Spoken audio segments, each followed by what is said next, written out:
Hey guys, it's Annie Margarita Yang back with another video for you today. And today is Tuesday, February 6th, 2024. Today I want to share with you a personal story about my family and the reason why I tell you guys to keep some of your money in gold. So I'm going to share with you that story. But first, I'm going to share with you Jersen's testimonial of how he landed a job offer in only 14 days. He just started working yesterday. And then I'm going to talk to you a little bit about price shopping and comparison and how you could save a lot of money just from shopping around. And then I'll go into the real story that I want to share. Okay, so I would have preferred Jersen had spoken the story himself and made a video, but his English isn't very good. And I'll be very honest, based on the way he was writing his comments on my YouTube channel last week, I actually thought he might have not been in the United States. I thought maybe he was in some other country, like maybe India. But it actually turns out he's living in California. So that's good because shipping didn't cost so much because he lives in California for me to ship him the trophy. Okay, so Jersen said, "I'm really thankful for your videos. Well, talking about me, I'm from El Salvador. I moved here to the USA 7 years ago, and I've been learning English for 3 years. That's why my writing is not good." So I like when you mentioned if the person does not use the letter I, like the pronoun I, correctly, I would not hire that person. So in one of my videos, I said I wouldn't hire somebody who used a lowercase I for the pronoun. Because that person represents me and it's not my job to teach them how to write emails properly to clients, and that would make me embarrassed, right? It would make me look bad. So he said, so then I started to write correctly in every email I received. So you gave that advice. I don't have any degree or certificate, just my GED that I got here in adult school.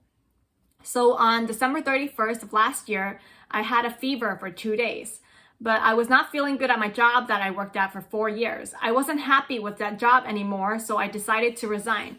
So I resigned on January 12th, but I was also sick. So I've been sick for almost a month. Now I feel better. So I resigned on January 12th.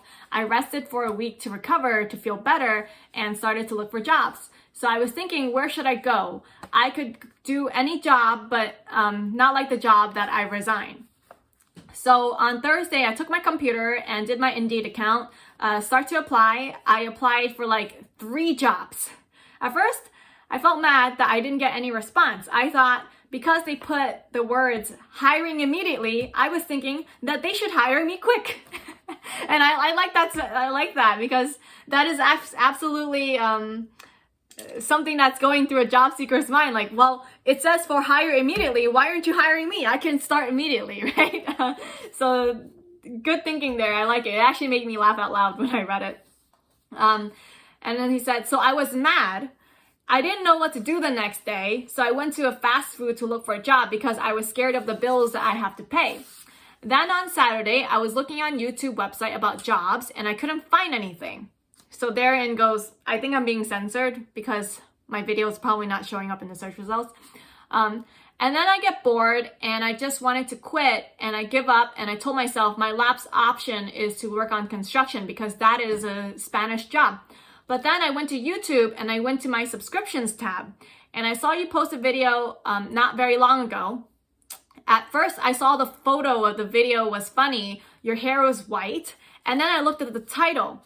Then I started to watch all the videos about jobs. Then I found out about the 500 application in 5 days. Then I feel excited that I started to replicate and I started to apply like crazy. I did on LinkedIn, but most of the applications were on Indeed. So I was doing it like crazy. I was doing easy apply and also was doing it on the company website. So I was all day for 1 week until I started to receive an interview on the phone or in person.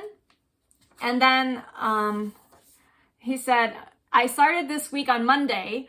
The first interview didn't go well. Oh, I forgot to hit the read more, so I didn't print when I printed this out. Anyway, he said the Monday one didn't go so well, but then the second one that he did was on Wednesday. He liked that place and he liked the benefits, so he decided to take the offer, and then he started working there actually yesterday, Monday. So he said, so I'm really thankful for your videos. You said you were doing the videos very late, and also when you wrote the book, you were sleeping only 3 hours. So I'm writing this story about how all the things went, all thanks to your videos. I'm sorry if I can't make a video about my success, but I'm really thankful, and all I can do is share with you this. I know more persons will succeed about your idea because it is a great idea, and in my case, it helped me a lot. You're really smart, and I advise you share. I will keep and put into action. Thank you. From Jerson. So thank you, Jerson, for writing this testimonial. I truly appreciate it. I looked at the timestamps of his messages, and it literally, because it's in English and it's not his native language, it took him 35 minutes to write all these messages for me. So thank you for taking that time to do it for me. I really appreciate it. Your trophy is in the mail. I just shipped it out yesterday. The next thing I want to talk about is shopping to save money. So two things has happened, okay? One thing is I had to shop today for graffiti removal service because there's this gang that did graffiti on my building, on the side of the building outside on a brick wall. So I tried to remove it myself and I couldn't do it. So now I have to hire a graffiti removal service to do it. And I'm a trustee for the HOA, and the HOA's finances aren't so good. So I've been the one to take over to make sure we get back on track and have a lot of reserves by the end of the year. So everything that we do, of course, you know, I got to do it the anyway. I got to shop around and make sure I got the best price. So today I called 18 power washing companies within a 20-mile radius of where I live. And well, going back to something Allison said, she didn't know people didn't call back. So out of 18, 12 companies did not call me back today, did not call or text back, because I would call, I would leave a voicemail, and then I would also leave a text message with a photo of the graffiti. So 12 companies did not get back to me. 2 of them got back to me to tell me we don't do graffiti removal, we just do like power washing, okay? And then out of the 4 that got back to me, one quoted $400, another quoted $500, which I talked him down to $450. Another quoted $550, and then the last one quoted $685. Now, I ended up going with the one that I was able to talk down to $450 because the $400 one said he only wants to do the job if I really can't find someone, because he said he lives far away from me, so the job's not really worth it, especially for the price he's charging. And so I understand, and I was able to find other people who said, yeah, we could do graffiti removal. So I decided to tell him like, yeah, I'll go with the next guy. So thank you for giving me the quote. But yeah, like between the $400 quote to $685, like that's a $285 difference between the lowest quote and the highest quote. And first of all, that amount is a lot. But then when you look at it on a percentage basis, how much is that? That's like at least 50% more, right? Like 685 is, I don't know exactly, it's at least 50% more than 400. So that's a lot. And then the other thing is my husband needs to buy new contact lenses. So he's just about to run out of his last box. And apparently in other countries like Indonesia, you can buy contact lenses without an eye exam. Like you can buy contact lenses just like you order anything online. You just buy it. You don't need like a proof of a prescription from a doctor. So he normally buys his contact lenses when he's in Indonesia, but he hasn't been to Indonesia in a long time, and he has now run out of stock. So now I have to find an eye doctor to give him an eye exam. So I called all the eye doctors within a 10-minute driving radius of where I live, and out of the ones that did pick up, so there were a few that didn't even pick up, I was like, don't even bother, right? Out of the ones that did pick up, the first one quoted me $210 to $240, so it was a range, $210 to $240. The second one quoted me $150. The third one said $160, and then the last one said $290 to $395. So all of these are no insurance, they're just the cash price. So the lowest is $150, and then the highest is $395, guys. So, I mean, $395, like that's more than double. And that's only because I took the time to call every single optometrist within a 10-minute driving radius of where I live just to ask them what's the price. Instead of like asking my friends, oh, do you have an eye doctor you like and recommend? And then like just going with that one. Like I actually just take the time to shop. And because of that, what if I accidentally went with like the most expensive one, right? So that's a big difference. 150 to 395. That's how much is that? How do I do this math quickly in my head? I think $245 difference. Yeah, that's crazy. Okay, so on to today's story. So what inspired today's story is I actually didn't want to make today's story about my family used to be very wealthy. I actually wanted to answer someone's question about a W-9 form, like how to fill out a W-9 form. I guess that will have to be tomorrow's video. So what happened was, so I pay my employee in Nigeria once a month. I pay her on the last day of the month. So that would have been January 31st. But I told her, you know, I want to find a cheaper way to pay her that doesn't have so many bank fees, because the app that we're using, Sendwave, the bank fees are really high. I think like to send $1,000 to her, I have to pay a $12 bank fee. So it's not a flat bank fee. It's like a percentage basis. So the more you send, the higher the chunk of money is in bank fee, right? Because it's percentage based. And so I asked her, is there any other like app or method that I could pay her that doesn't have so many bank fees? Because I just want to save money. I'm just looking to cut costs here, right? And so she found this app. It's called Remly. And so out of her last paycheck, I withheld $100 from her account, from her pay. And I said, I'll pay you $100 with this new app, Remly, to try it out. I didn't want to do all of it because I was like hesitant. Like, what if it doesn't work? And what if my money gets stuck? And then I have to go through this whole thing of like getting the money back. I just don't want that headache. And I was supposed to pay her on the 31st, but she didn't know her bank account number apparently. So I was just waiting for her to give me that. And then I was supposed to pay her on the 1st, but then on the 1st I had piano lessons. So I was just like super busy. I had piano lesson that day.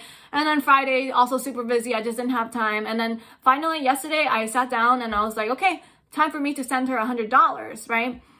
And today, I get the email back from Remly saying that the money is getting returned to my account and that the transaction could not be processed. And I showed her a screenshot, and then she goes, oh, that's because, I don't know how you pronounce it. Is it Nera?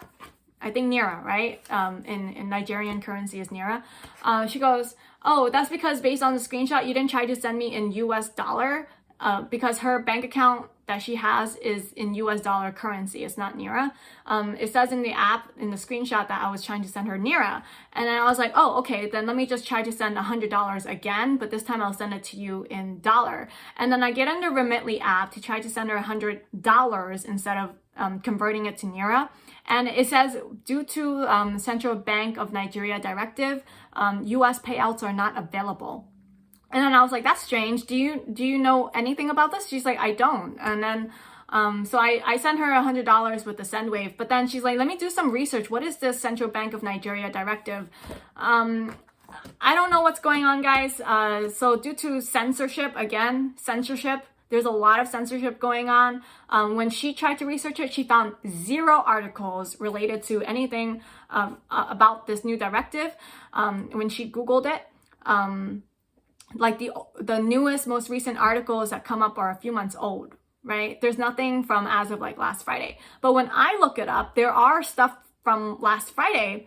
I found like maybe 10 articles from just a really quick Google search about this new Central Bank of Nigeria directive. I think due to whatever they're saying is misinformation, okay? Whatever they're trying to do is misinformation, so I'm not even going to parrot back. You can go do your own research, look it up online. If you're based in the US, go read it yourself about what's going on in Nigeria. And she has a bank account with US dollar currency. She cannot withdraw it.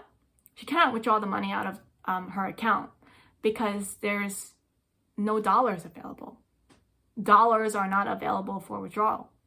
So if she wants to withdraw the money out of her account, she has to convert the dollars into Nera. and then she can withdraw the money from her account. I don't know what's going on because this is so recent. This literally was something that happened only 3 hours ago between me and her, and it was like just texting back and forth. But she cannot withdraw her money out of her account. So I had to tell her, like, convert it to Nera, and just, if you don't want Nera, convert it into gold, because you can take the gold and later on, wherever you are, you can convert it into any currency you want. The paper currency that we have, that's not actually money. That is not money. The only money out there is gold and silver.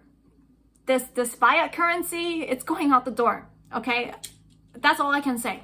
But the reason why I tell you guys so much, please, if you don't have it in your hands, if it's not physically in your hands, you do not own it.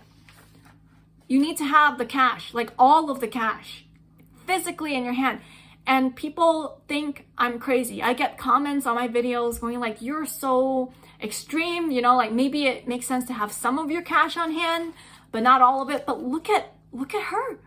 Look at my employee. Like, she cannot, it's frozen. Basically, effectively, because like you cannot withdraw the dollar, the assets are frozen. You can't. Like, just out of nowhere, as of last Friday, it's frozen. And she's so lucky. I have to say, she's so lucky, and I think protected by God, that the timing is such that this happened. Because if I decided to pay her on last Thursday, the 1st, she wouldn't have known about it. It just so happened that I was so busy. I'm like running around doing so many things. And this directive came out on Friday. Of course, everything happens on a Friday. Because what can you do when a bank run happens or your money gets seized and things like that, frozen on a Friday? You can't do much because then the weekend is a holiday, right? Banking holiday. So just look at that. Out of nowhere, guys, you're going to find, and people think this only happens in other countries, that this doesn't happen in the United States. It will happen in the United States. You're going to find that one day you're going to wake up and all of your money is gone. All of the money in your bank account is going to be frozen, seized, or something. You won't be able to access the money in your banking account because, just to let you know, by the way, whatever you have in the bank, that doesn't belong to you. From an accounting perspective, that is no longer yours. And by law, that's not yours either. That's not your money. What a deposit at the bank really is an IOU. So the moment you deposit the money into a bank, that's not yours anymore. You loaned the money to the bank.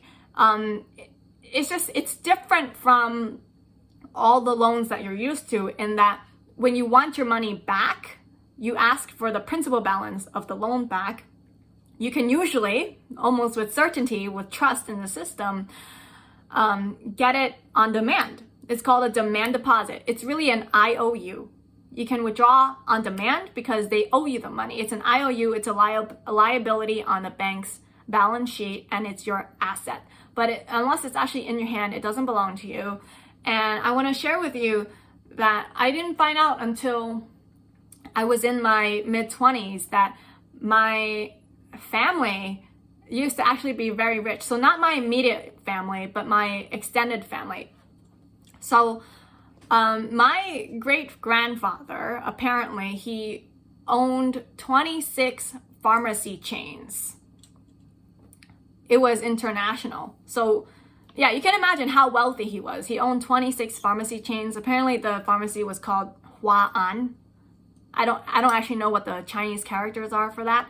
And because I cannot read Chinese, I'm not able to look up history to see if what my parents say is actually true about this. But it's called Huan, and apparently it used to be a very popular chain because it not only carried Chinese traditional medicine, it also carried Western medicine. So like we carried everything. Like people could buy all sorts of medicine at my great-grandfather's pharmacy. And it wasn't just in China. He had a chain, chains in Vietnam, Singapore, Malaysia, like other Asian countries as well. So you can imagine just how incredibly wealthy my family was. And then on the other side of my family, they owned a meat packing business as well. So apparently from both sides of my family, I come from a line of business owners. I didn't know that until my mid-20s. And during the Cultural Revolution, when the Chinese Communist Party took over, basically the government took over everything. They seized and took away everything. All private property now belonged to the government. So they took all your real estate, they took the money that you had in the bank, your stocks, your business, right? All the equipment in your business, it now belonged to the government. And apparently, I don't know exactly the age of my great-grandfather and the age of his younger brother, but I just know for a fact that like my great-grandfather was so smart that like they weren't born wealthy. They were, I think, middle class or upper middle class, and he grew it. He grew the business to be what it was, to be that size. So he was very smart. And of course, to grow something like that, it takes time. So he's probably older. But his younger brother was a college student. So there's probably like a big age gap. The government killed the younger brother because college was considered an elite institution. And we can't have elitists in our society, right? And so after the Cultural Revolution happened and everything was seized and taken away, my great-grandfather, he tried to escape. So he went from Guangzhou and went south 2 hours to Hong Kong. And when he was at the border patrol, he was trying to get out, and they were asking for a bribe. And my great-grandfather just simply said, like, guys, you know who I am. And, you know, I have the money, but it's an international bank account. So, like, they're in other countries. I have the money. I can pay you the money if you just let me out. Right after you let me out and I get the money, I promise you I will pay the money. Like, you have my word for it. You know who I am. And they just said, no, we want the money right now. If you cannot pay right now, you will not get out. So basically, like, my great-grandfather hit rock bottom because he was very wealthy and everyone knew who he was, and that's it. When you hit rock bottom, you really find out who your friends are. You don't really have friends, okay? You don't know who you can trust. And so he ended up going back to Guangzhou, and one night, going to bed with his wife, he just got up in the middle of the night and then he drowned himself in the river. So basically he committed suicide. So it's a terrible, horrible story. Sorry. But I just really want to drive it home that unless it's in your hands, it does not belong to you. And people here in the United States, they cannot see the direction our country is going. It is not going well. We have people in our culture here who want to censor other people for having the wrong opinion or for having, saying hateful things, and it's a hate crime to say certain things. It's racist and things like that. But it's like the same kind of witch hunt that happens in other countries like China. Like, the way this is going, guys, we're here in the United States. If it keeps going the way it is going to be totalitarian, authoritarian. Even though you guys think, oh, but it's built into the Constitution. Who cares if nobody respects the Constitution? Who cares if laws get enacted such that, like, they have total control over you? And, who cares if you have freedom of speech, if you have the freedom to speak your mind, and then the government just suddenly decides, I'm just gonna cut your heat and hot water, like, I'm just gonna disconnect your gas line. it gets done. Who cares, right? Like, they just don't respect the Constitution. So I just really want to drive it home. Unless it's in your hand, you don't own it. And it's so important to also, because this isn't just like, a normal recession, depression that's going to happen. This is like a total collapse of the currency. The fiat currency is not sustainable, and we're at the end of that. We're at the end of a whole cycle of having the fiat currency. If you read more economic history, you'll know that fiat currencies have always collapsed. And we're just reaching the end of the cycle right now if you just look for the signs. And that's why I have said, like, the only thing that has really survived the test of time has always been gold. It's been around for thousands of years. It has survived empires, nations, everything. So if you really take me seriously, you would follow this advice. That's all I have for you tonight, and I will see you guys tomorrow. Again, due to censorship, I want you guys to get in contact with me, like get in my phone book. Let's be in each other's phone book, because I don't know how much longer, if I keep saying the things that I say, will I be here on YouTube, or I will have a website as well, because, you know, last week my website was suspended. I managed to get it back up, but they wanted my government ID to get it back up and everything. And then they were saying, oh, it's because you had a phishing attack. And then I was like, are you stupid? I'm an accountant. Like, I take security so seriously, because I literally have the logins to so many bank accounts. I have to protect my clients' money. So I never click on links in emails. I always type the link directly in the URL bar. So you can't tell me it's phishing. So after I refuted that it's not phishing, they were just like, oh, you had fraudulent activity on your website. What fraudulent activity? Okay. I